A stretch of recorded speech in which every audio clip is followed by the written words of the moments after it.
noite, gente. Vou aguardar aqui 2, 3 minutinhos para que a gente tenha tempo para todos conectarem e aí a gente começa nosso bate-papo.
Obrigado, muita gente chegando.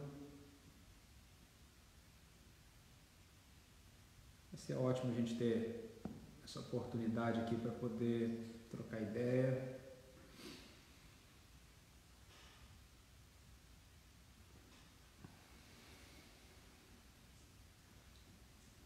Marcão já está online aí, Marcão? Pedro, estou vendo aqui que ele já entrou.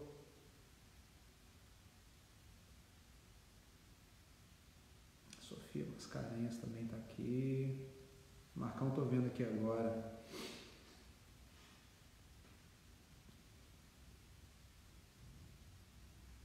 Crente Pimenta, que ótimo.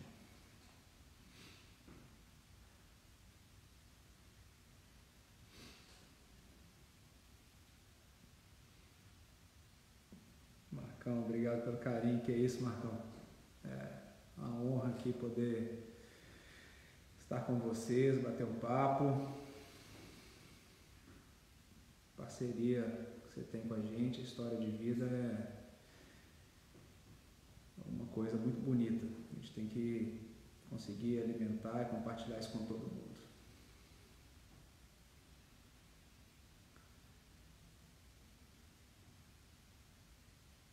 Alexandre.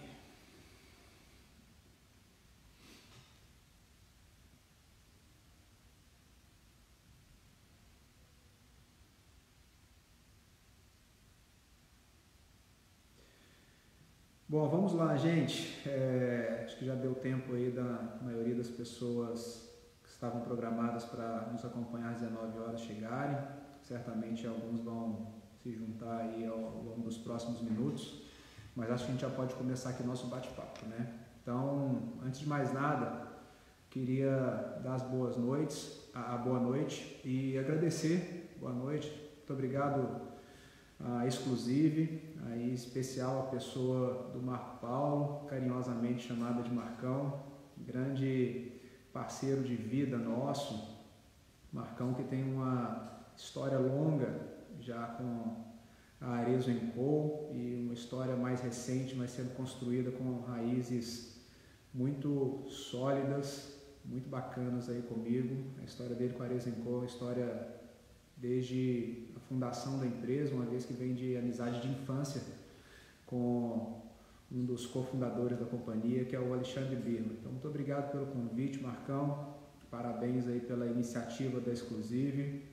Muito obrigado pela parceria de anos aqui com a nossa empresa. Muito obrigado pelo convite também. Para quem não me conhece, meu nome é Marco Aurélio Vidal. Eu tenho 43 anos. Moro em Belo Horizonte, Minas Gerais, conterrâneo aí do Marcão. Sou casado com a Silvia, sou pai do Edu, da Manu e do Rafael, o Rafa. Então são 3 pivetinhos lá em casa, 9 anos, 6 e 3. Então tem uma escadinha. Eu tenho minha história de carreira, que se iniciou aos 17 anos trabalhando num grupo familiar, e esse grupo então atuando nos segmentos financeiro e vestuário de moda. Tive a oportunidade de passar pelas empresas do grupo, quando então decidi fazer uma mudança e seguir uma carreira profissional independente, e eu então ingressei na Falcone Consultoria, naquela época, em 2001, ainda se chamava INDG. E no INDG eu construí uma história de 13 anos atuando na consultoria, com diversos projetos no Brasil, em alguns países no exterior, 5 anos na Europa, e segmentos diversos, desde segmentos públicos, governos estaduais, municipais, também alguns segmentos privados, desde grandes corporações no segmento de aviação até mesmo empresas menores. Então, uma experiência que acabou cruzando meus caminhos com a Arezzo & Co, uma oportunidade que eu tive de, como consultor ainda, atuar na companhia, e uma afinidade muito grande com o modelo de negócio, uma vez que eu já tinha tido uma experiência no segmento de moda, que é um segmento singular, e também diversas sinergias que eu tive com a equipe aqui, fiz diversos amigos, a maioria deles ainda estão aqui, e com o próprio Alexandre, começando aí a semelhança da idade, os mesmos esportes que a gente curte. Eu sou triatleta também, assim como ele, não tenho a performance dele, mas gosto muito do esporte, e os dois de Belo Horizonte. Então, acabou que o projeto de consultoria, a gente criou um vínculo muito forte. Eu fiz a transição para a Arezzo & Co, então já são 5 anos e meio, quase 6, trabalhando aqui. Hoje eu sou responsável pela área de gente, gestão, pela área de cultura e desenvolvimento de novos negócios, além de sustentabilidade. A gente acaba tendo a oportunidade de ter um espectro muito amplo de atuação, um escopo bem diverso, que nos dá uma visão muito grande de o que está acontecendo no mundo dos negócios, e a minha área especialmente me traz também a responsabilidade muito nobre, que é de cuidar das pessoas, né? Então, eu queria hoje, nesse bate-papo aqui, a gente justamente tentar dividir esse bate-papo nosso em 2 grandes capítulos, um justamente dos negócios e um outro baseado num pilar de pessoas. A gente vive um momento singular na história da humanidade, a gente está chamando de crise, e eu já tentei encontrar uma palavra mais bonita para poder tratar, porque eu nunca me senti confortável em utilizar. A gente está vivendo uma crise. Crise é um negócio negativo, né? Que traz um sentimento para baixo. Mas a verdade é que tudo que eu consegui colocar, eu não me senti confortável também, que estava sendo legítimo. Parecia que eu estava tentando enganar a mim mesmo, com quem eu estava fazendo a interação, de que não existe uma crise, de que não é alguma coisa grave. A verdade é que é uma crise, a gente está vivendo uma crise sim, uma crise sanitária, uma vez que ela começa com questões de saúde, com as questões de um vírus com origem na Ásia, que rapidamente se disseminou pelo mundo, diferentes impactos nas diferentes geografias. Ela vem em seguida de uma crise econômica. É inevitável que as medidas que foram adotadas para conter a disseminação desse vírus trouxeram impactos diferentes ao redor do mundo, mas impactos econômicos muito fortes. E no Brasil a gente vive, não necessariamente a obrigação que isso viesse com o vírus, mas veio para o Brasil, é um impacto especial nosso, que é uma crise política também. Então, a gente tem aí uma crise sanitária, econômica e política instalada no nosso país.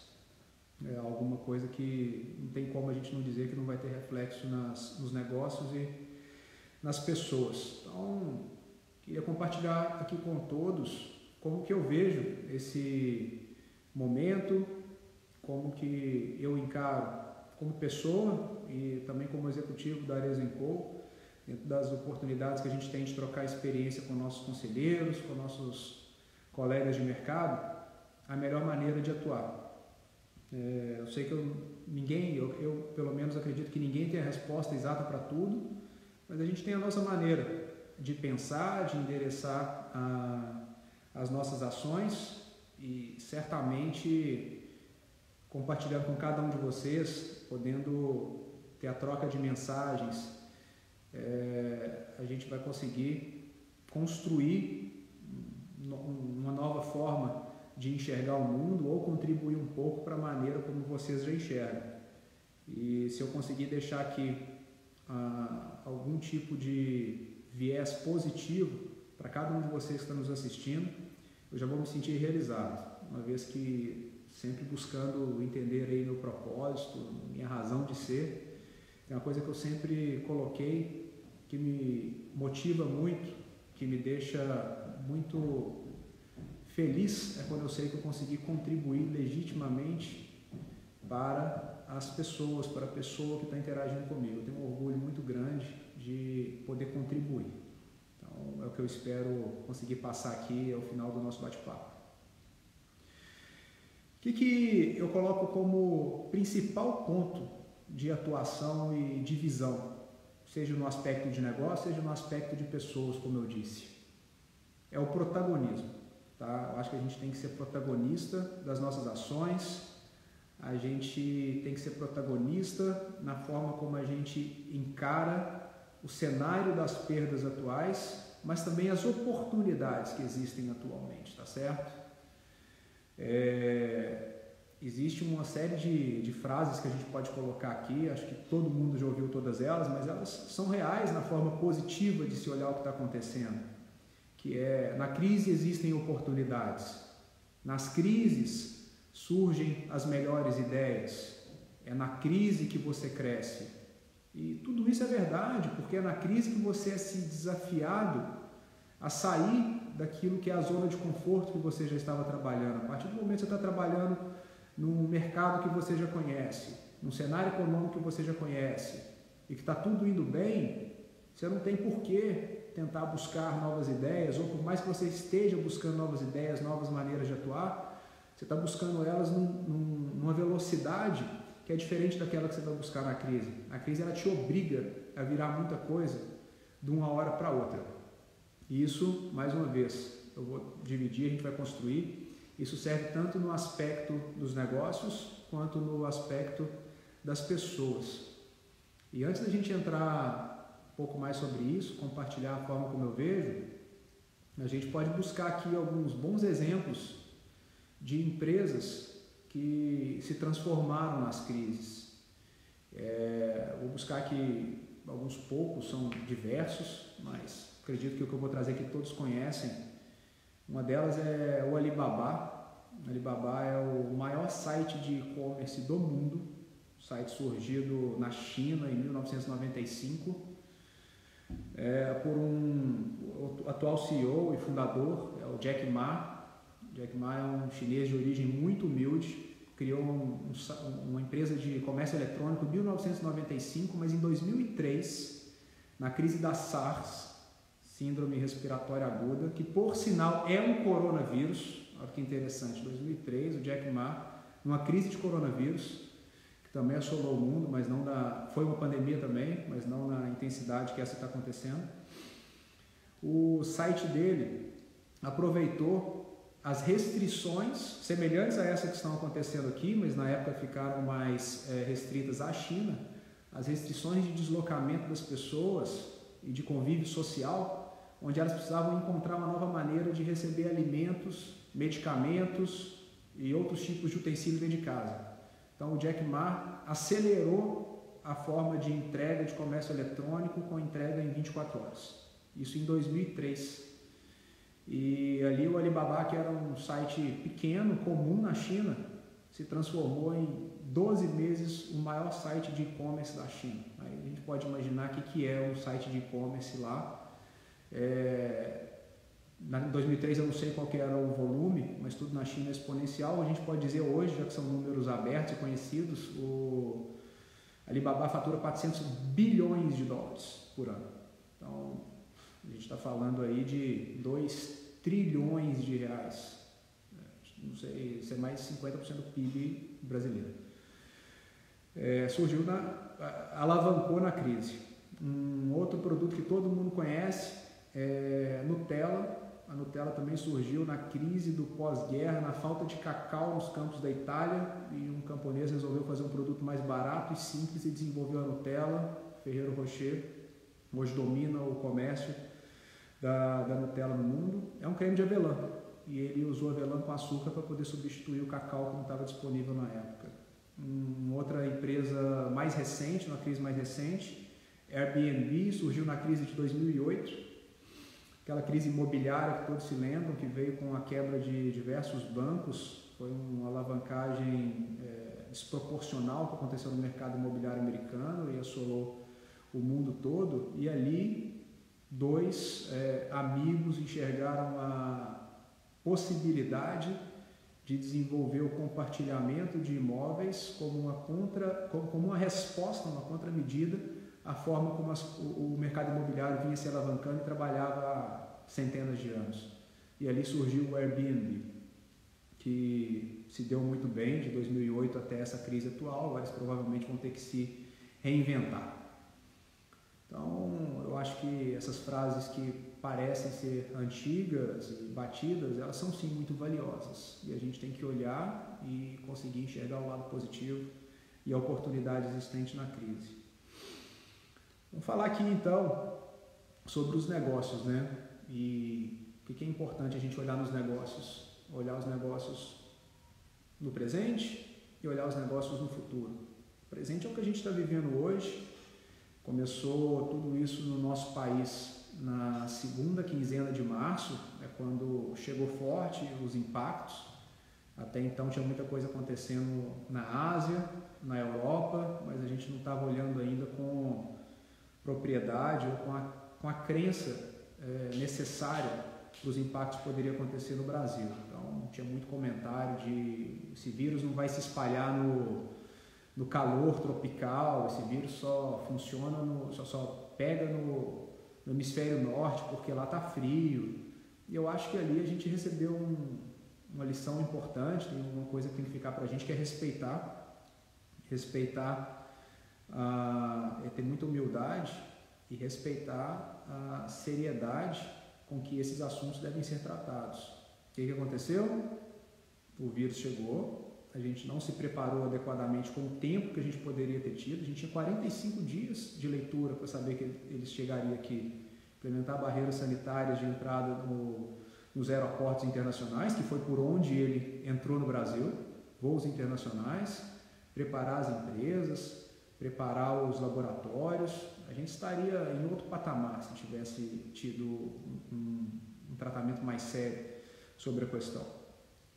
E hoje a gente tem que encarar a realidade de uma doença instalada, onde o mais importante é a comunicação com nossos colaboradores. Muita comunicação, muita segurança, muita transparência. E às vezes a notícia que a gente vai dar para o nosso time não é a melhor notícia, mas o importante é que ela seja dada. A notícia boa ou ruim, ela é menos importante no seu conteúdo do que a notícia verdadeira. A notícia verdadeira, sim, é a que interessa e é a que tem que ser colocada. E eu aprendi um negócio na minha carreira que é: a verdade com carinho não dói, mas a mentira, ela pode ser com carinho, ela pode ser sem carinho, essa sim, deixa marcas muito negativas. Então, comunicação transparente. Isso vale nos negócios, vale dentro de casa. Você tendo essa comunicação, você tem as pessoas contigo. Tendo as pessoas contigo, você pode cuidar dos outros aspectos que são muito importantes. Cuidar do caixa, elemento crítico numa crise desse tamanho que a gente está vivendo. Todo mundo já deve ter ouvido a expressão The cash is king, significa caixa é rei. Então, tudo em função do caixa, porque uma empresa quebra por uma única razão, caixa. A empresa não quebra por outra razão, quebra por caixa. Então, cuide do caixa, renegocie as dívidas, renegocie seus pagamentos, as parcelas que você tem, e o seu time tem que estar junto com você. O máximo que você puder estender suas contas a pagar, muito importante. O máximo que você puder se aproximar dos seus parceiros de negócio, na sua cadeia, sejam seus fornecedores, sejam seus clientes, para saber se de alguma maneira eles podem se associar no seu negócio, estar junto com você para poder te ajudar a passar essa crise, importante. E, em seguida, tentar entender o que está funcionando dentro do seu negócio. E aí não tem regra, né? Se você pegar um setor hoteleiro, muito pouco funcionando, setor aéreo tem muito pouco funcionando, muito difícil você conseguir se reinventar. Eu tenho uma experiência dentro de casa, minha esposa tem uma loja de locação de material para festa, não tem o que fazer, está fechado, zero de receitas, ninguém está fazendo festa, não vai fazer festa tão cedo.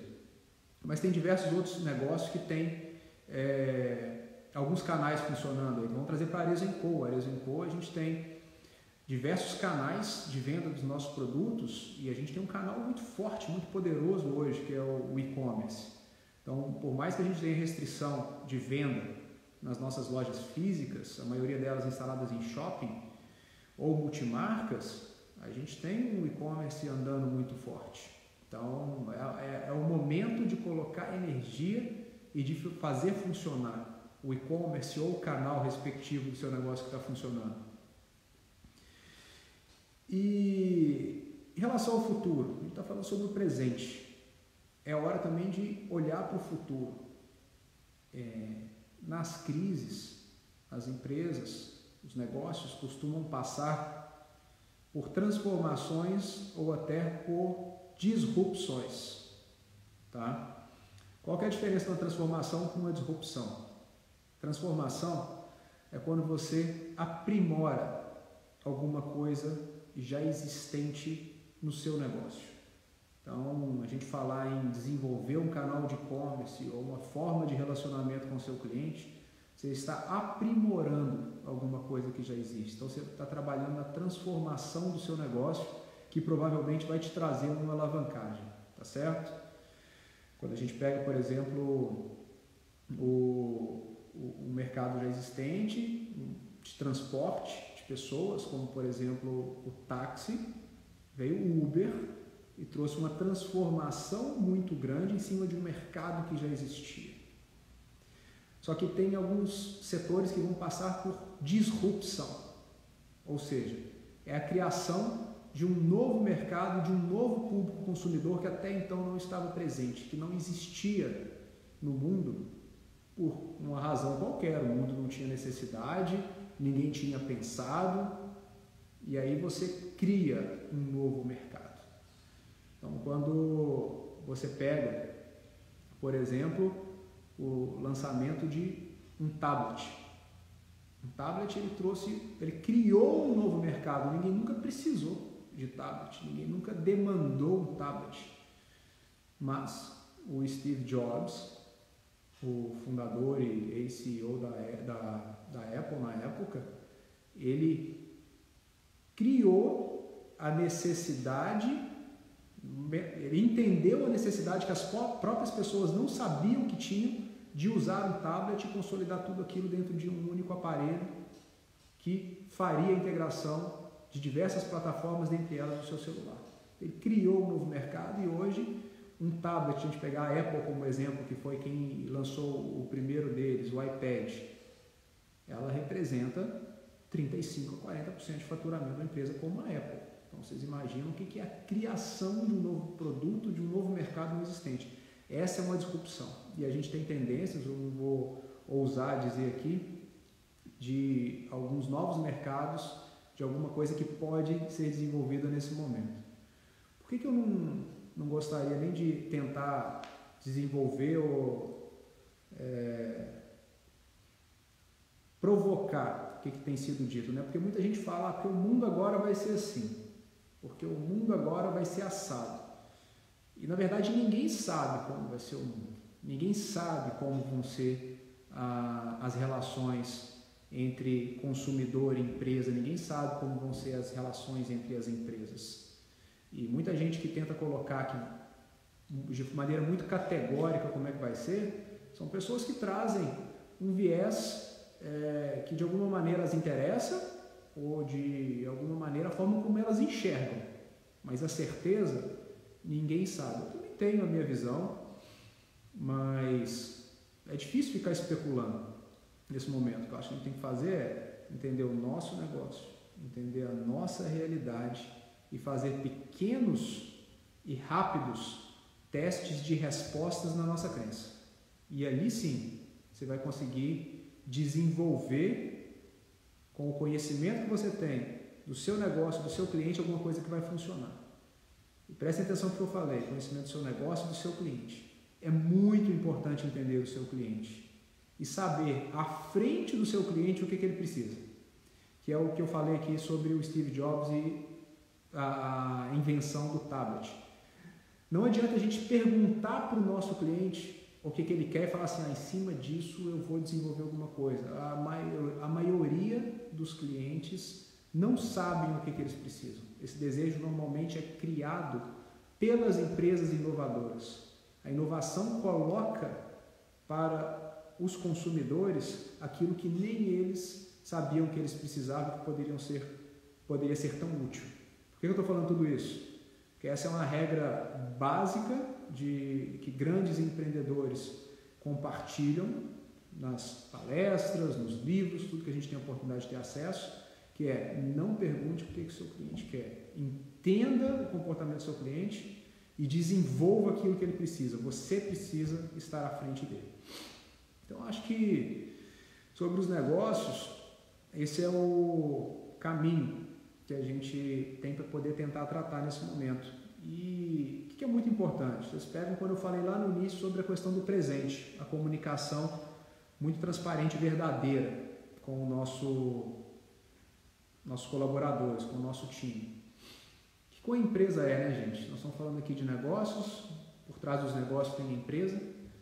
A empresa, na verdade, ela é uma entidade jurídica, ela é um CNPJ, tem lá um contrato social, tem um objeto, mas a empresa ela é formada por pessoas.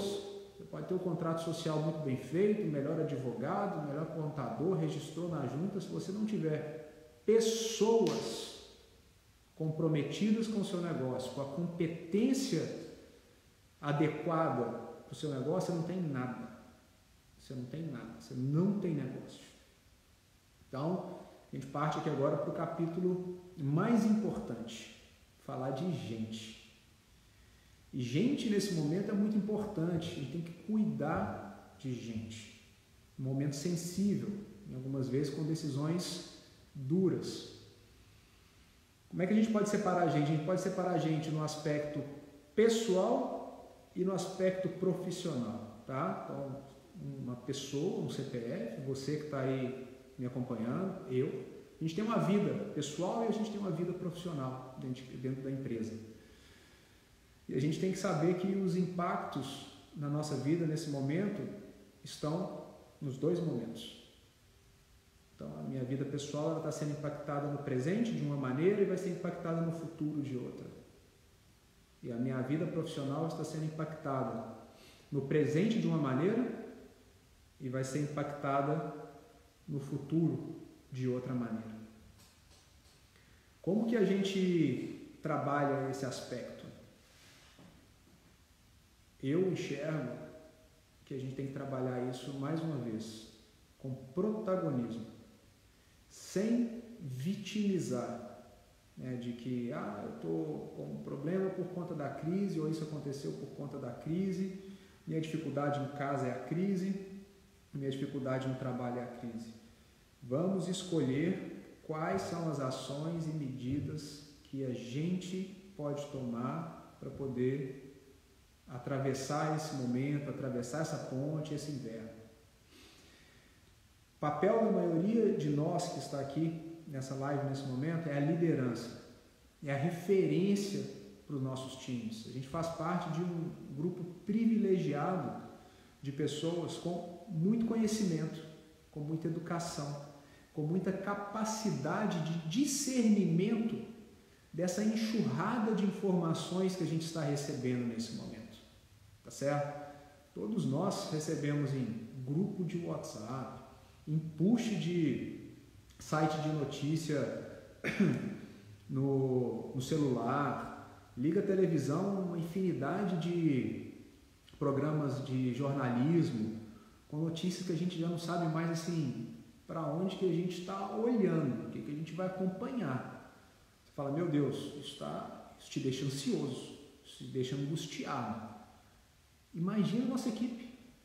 Imagina a nossa equipe que tem uma capacidade de discernir o que é verdadeiro, o que é falso, o que é relevante, o que não é, menor do que a nossa. Deixa as pessoas desnorteadas. Então é muito importante a gente se colocar como referência para essas pessoas, e aí volta a questão da comunicação, tá? Aí volta a questão da comunicação, orientando essas pessoas dentro de casa, no seu âmbito pessoal e também no ambiente profissional.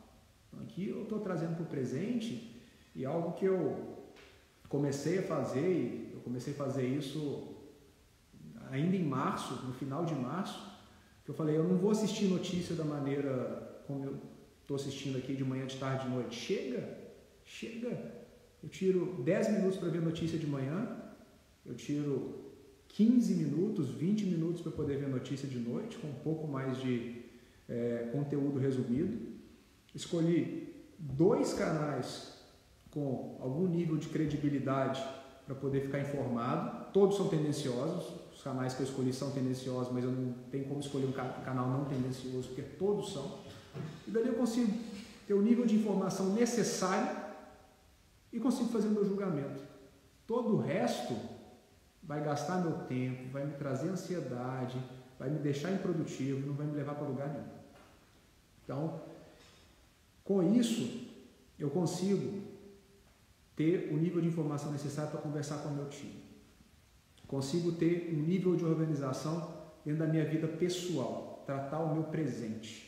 Consigo conversar dentro de casa com a minha esposa, consigo gastar meu tempo com meus filhos, consigo gastar meu tempo com meus hobbies, sem me prejudicar. A gente tem que encontrar uma maneira, dentro da nossa vida pessoal, que esse momento que a gente vive no presente não nos prejudique, não nos derrube.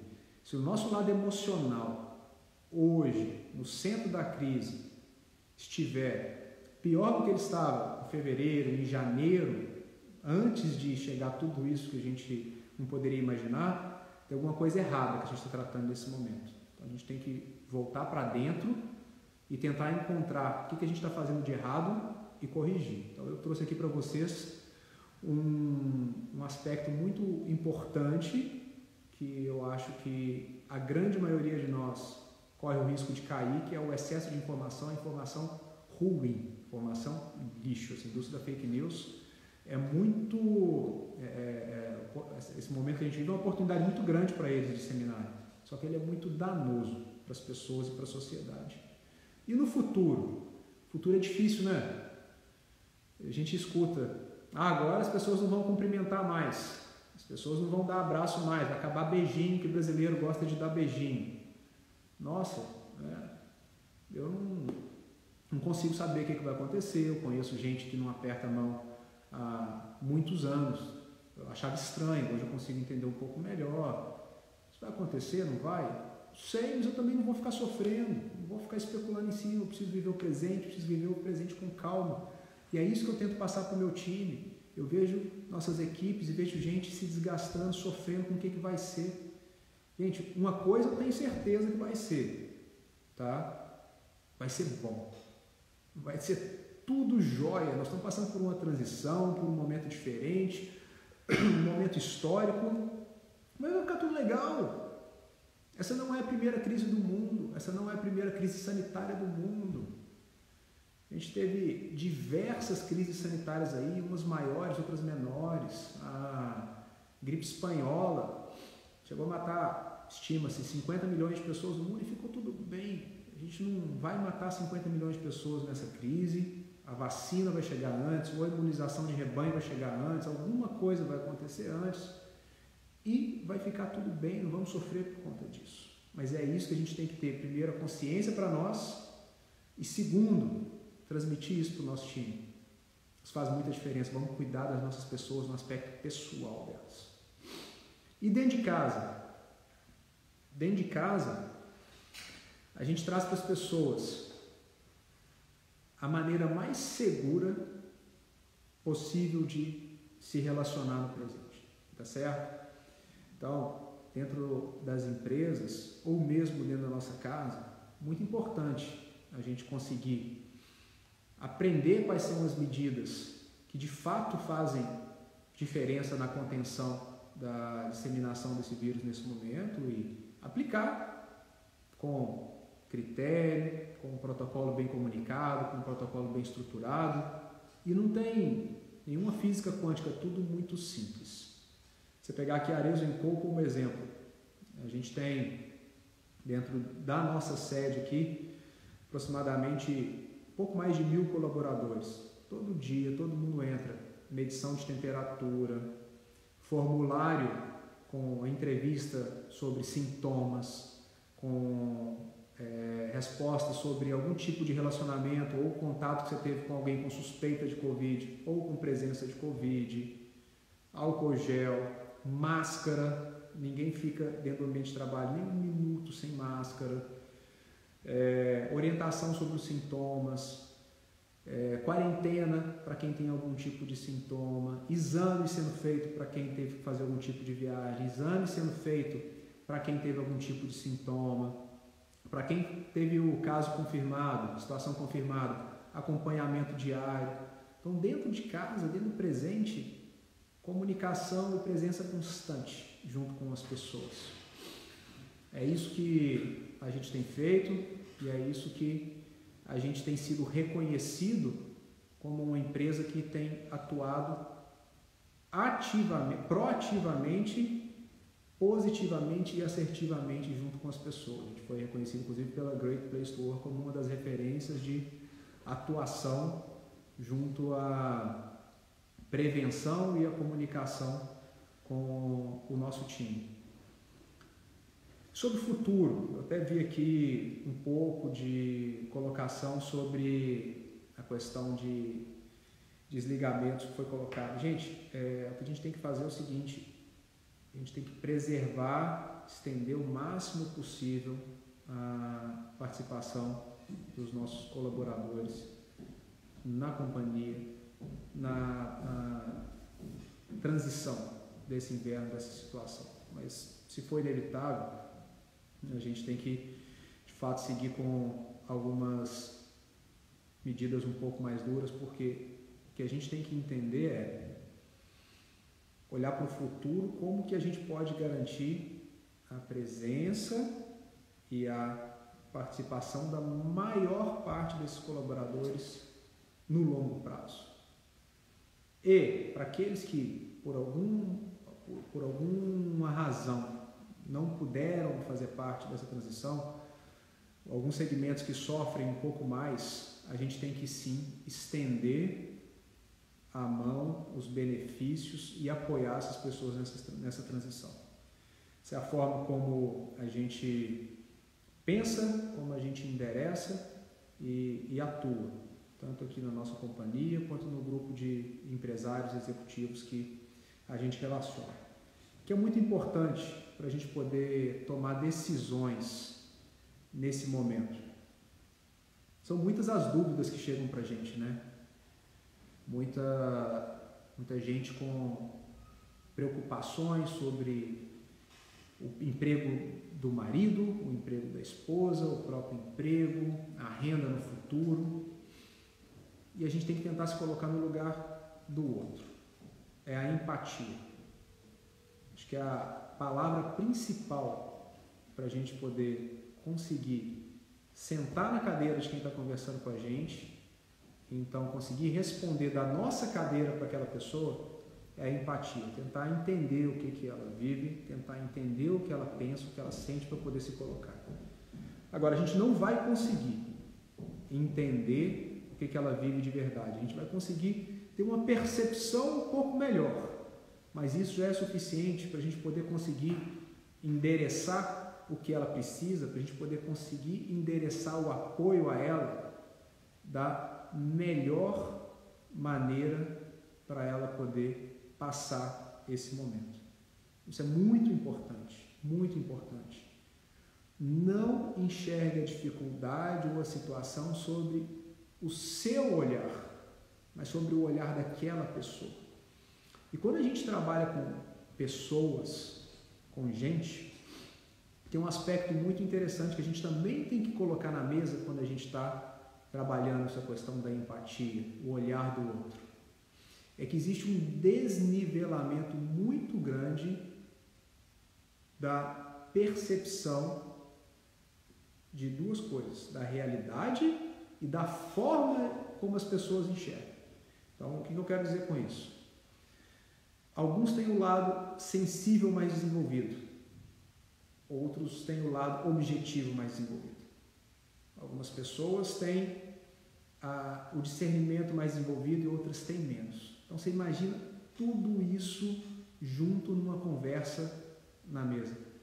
Nós, como líderes, temos a obrigação de conseguir tentar equalizar isso, trazer essa grande discrepância que existe na percepção de vida, na percepção de necessidades, na angústia das pessoas, para um nível mais próximo, trazer o máximo possível para cima.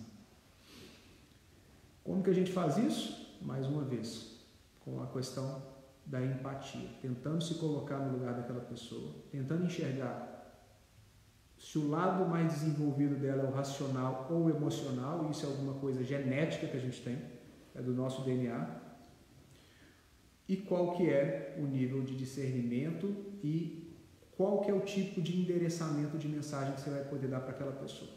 Pessoa mais esclarecida, com discernimento maior, você pode conseguir colocar aspectos técnicos e realistas de maneira mais direta, mais dura, às vezes mais fria.